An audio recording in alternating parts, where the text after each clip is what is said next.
and we get that paradigm shift, and that's in the plateau period around July 8th and onward. Right. So over the course of summer, George, autograph seekers lining up, more TV stuff. That's the kind of thing. Maybe a new book. We don't know what the events are, but we just know that linguistically, you guys are hot.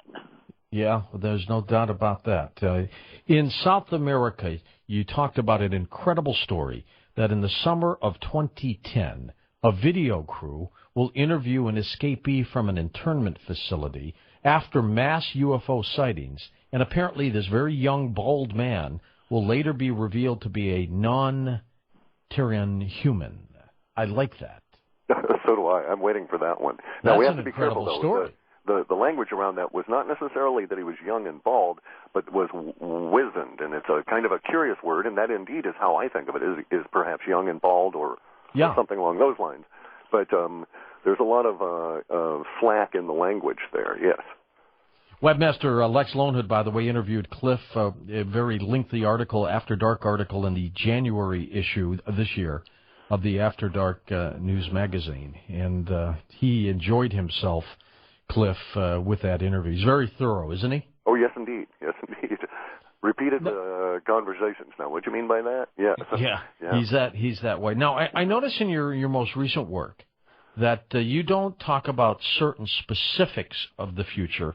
You talk about the markets, for example, fading in importance. You seem to be changing a little bit. Why is that? There's some specific conditions that exist from 2010 onward that I didn't want to amplify any trends at all within certain areas because of the potential that I might not get it right ahead of time and might create if you will, a linguistically built-in barrier in people's minds that wouldn't allow a natural flow of events. Bear in mind, we don't know what we're doing here.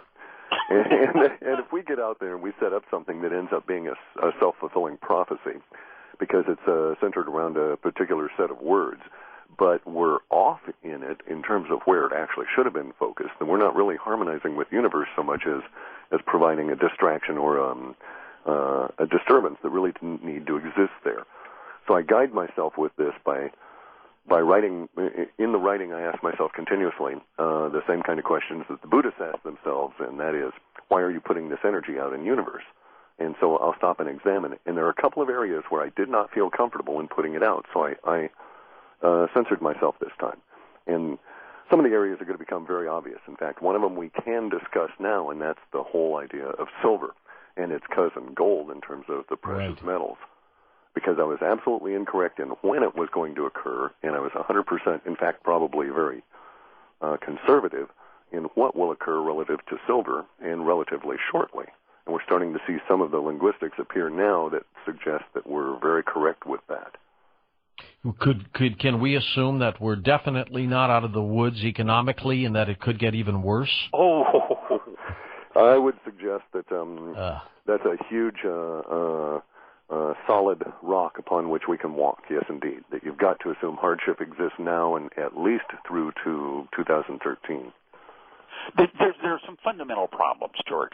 One of the problems is that the Western economic paradigm is a marvelous instrument, provided you have untamed continent, wide open spaces, unlimited resources, print all the so-called money you want, back it up with some gold and silver. Good time was had by all. And consumers who buy. Absolutely. The problem is we're hitting the wall, and you've had Gerald Salente on. He looks at trends a little more numerically and differently than we do. But if you listen to what Gerald's stuff's saying, it's the same thing. The economy is hitting the wall. It's hitting the wall in slow motion. They're doing everything to slow us down to 25 instead of hitting at 60, but we're still hitting a wall. We hit a wall in 1929, and we hit the wall very fast, because in 1929, when the banks fell apart, people did not have FDIC, and so the losses were immediate and personal. Now we've got FDIC. Now we have some degree of mortgage relief. We don't have the immediacy of the foreclosures. Instead, it's being spread out over 10, 15, and perhaps 20 years.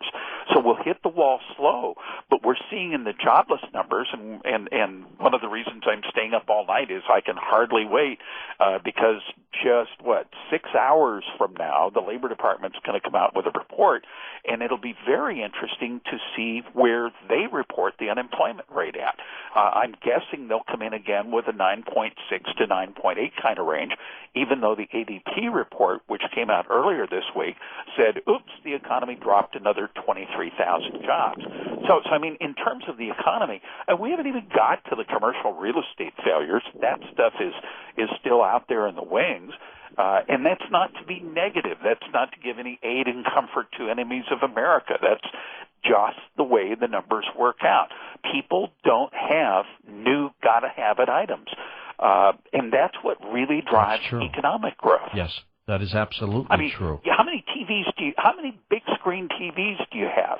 I mean, I'm sitting here looking at 4 24-inch monitors in my office, and they're driven by, dual video cards and supercomputer. It's like, okay, how do I improve on that? Where's the next gotta have it? Well, and they're going to try to get us to buy 3D TV sets. I don't think that's going to work, but they're doing whatever they can to create new market share. We'll be back in a moment with the WebBot technology guys, George Ure and Clif High on Coast to Coast AM.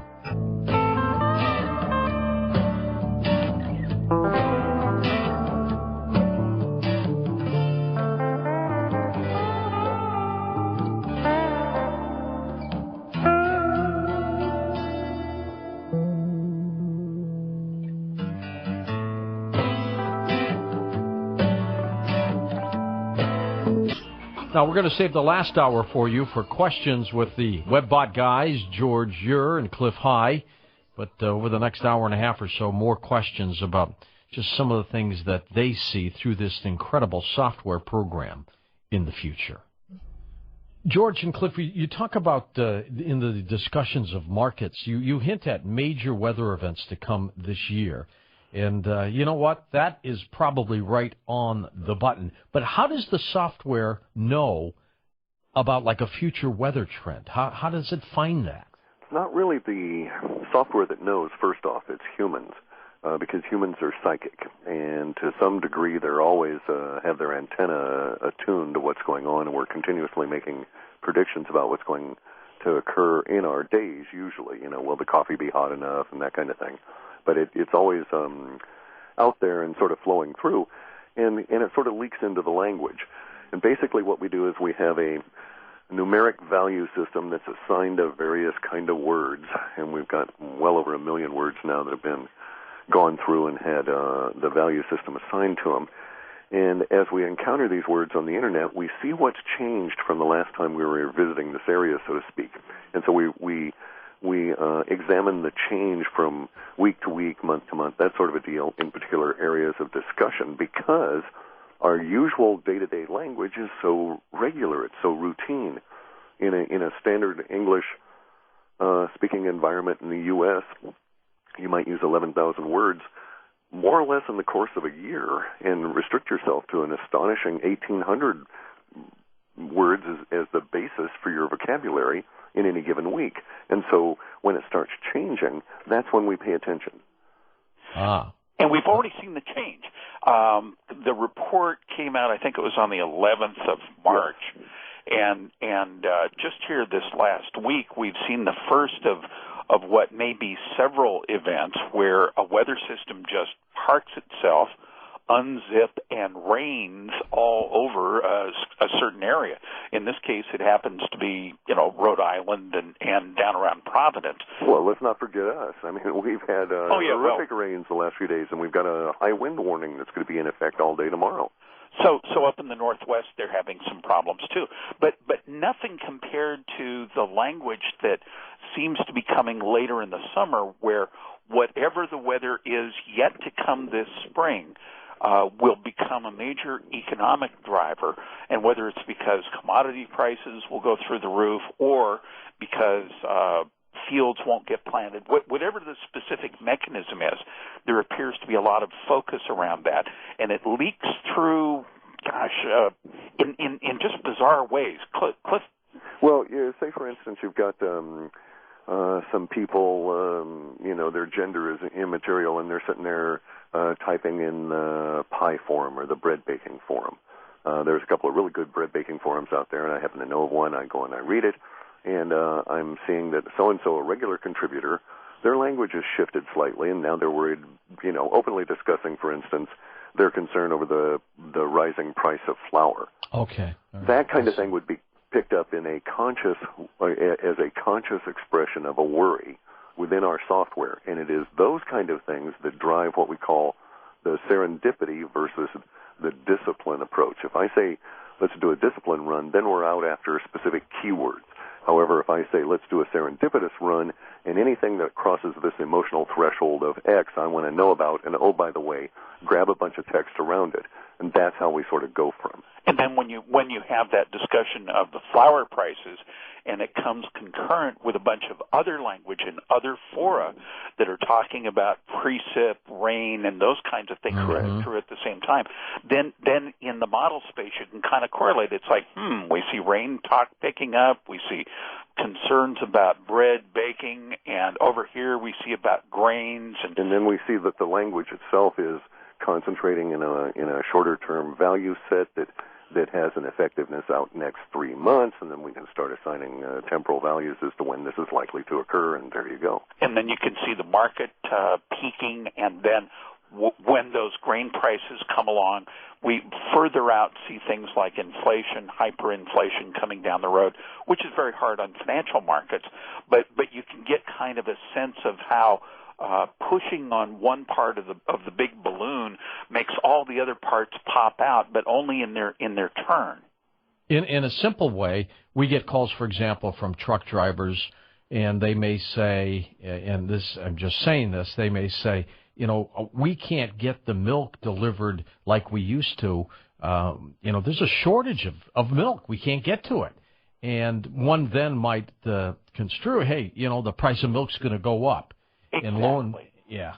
Yeah, well, we also keep track in the software itself the number of occurrences of the word shortage relative, because that itself is a loaded word and has a fear component to it, and then we keep track of emotional variables all around it. And as the numeric sum of those emotional values rise up, then we pay more attention to it and drill in on it and so forth. Let's talk a little bit more about this current report. What does the rest of this year look like?